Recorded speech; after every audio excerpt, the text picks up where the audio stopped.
let's be honest, the Buddhist scriptures can feel overwhelming. We're talking about one of the largest, most profound libraries in human history. For anyone trying to practice today, it can feel like you're lost in a vast ocean with no map. But today, we're going to look at a master's really innovative way to chart a course, to create a clear, direct path. And it all kicks off with a very modern question. So, a disciple asks their master, "What do you use AI for?" You'd expect an answer about, I don't know, coding or data or something technical, but the answer was simply Buddhist scriptures. And that one surprising response really opens up this timeless problem. How do we take all this ancient wisdom and make it actually work for our lives, right here, right now? You see, the master's idea isn't just about scanning old books into a computer. It's about building an intelligent guide to a treasury that for most of us has been pretty much locked away. And here's the heart of the problem. We have these incredible digital databases like CBITA, that's the Chinese Buddhist Electronic Text Association, by the way. It has the entire Chinese Buddhist canon online, which is amazing. But just having access isn't the same as having a guide. It's like having every book from the Library of Congress just dumped in a giant pile on the floor. Yeah, all the information is there, but good luck finding what you need. The context, the sequence, who the teaching was for, it's all lost. This really highlights a massive shift in thinking. On one side, you have what exists now. It's complete, but it's totally chaotic. On the other side is the master's vision, a system that's not organized by the title of the text, but by the person, by the practitioner. The goal is to create a personalized, practical roadmap that actually leads to understanding, not more confusion. So what's the big solution? Well, it's a pretty revolutionary idea. What if we reorganize this entire library of wisdom around a completely new principle, you? The whole idea boils down to something that's simple but incredibly profound.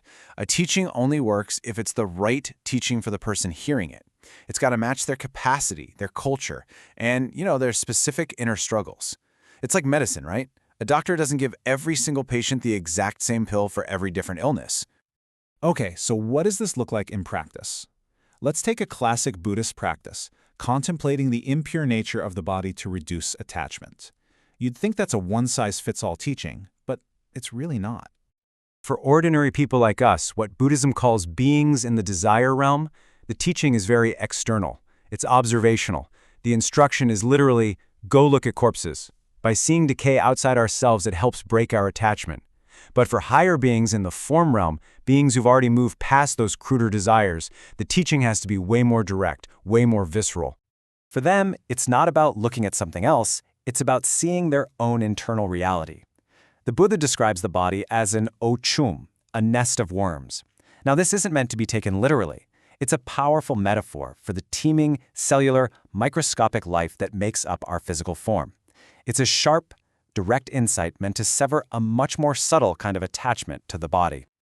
Okay, so knowing that the teaching has to fit the student, the master proposes a practical path forward, a direct route designed specifically for people living in the world today, a path with, as he calls it, rocket speed.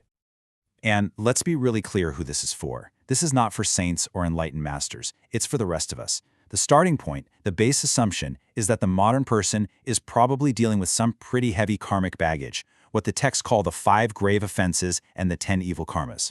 And that's not a judgment, it's just a realistic assessment of where most of us are starting from.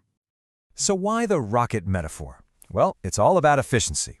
It's an accelerated path designed to give you the foundational tools, the merit, the spiritual capital that you need to practice effectively, so you don't spend countless lifetimes just trying to get to the starting line. So here it is, the 4-stage rocket path itself. Step 1, you purify your karmic slate, relying on the power of Ratnasambhava Buddha. Step 2, you get the capital you need for your practice, things like precepts, right view, from the Medicine Buddha. Step 3, you acquire specific skills you'll need from other enlightened beings. And then step 4, and this is key, once you have that solid foundation, you don't just hang out in some blissful realm. You come right back here, to this world, to practice and to help. But this entire system, this whole high-speed rocket path, this grand vision, all of it is completely useless without one single foundational first step. Before you can even think about getting on that rocket, the whole journey has to start with a really honest look at where you are, right now. This is the real beginning of what's called Bodhicitta. That is, the mind that wants to become enlightened to help everyone. And that honest look is basically a kind of karmic inventory. You have to ask yourself, do I see the results of kindness, generosity, and wisdom in my life? Or do I mostly see the results of their opposites, of harm, greed, and confusion? Can I actually see these patterns and where they lead? According to the Master, just that act of seeing and acknowledging your reality without beating yourself up, that is the first spark of real awakening. As the Master says so directly, the very first step in awakening that enlightened mind is to recognize yourself. It's not about trying to become some other perfect person. It's about seeing with total clarity who you are and where you're starting from. And why do all of this? Why go through the self-assessment, the purification, the practice? Well, the ultimate goal isn't just to fix yourself. It's to turn yourself into a vehicle, into a strong, stable, reliable bridge that other people can use to get across their own rivers of suffering. So, we end here. We've laid out a map, a possible path from the chaos to some clarity.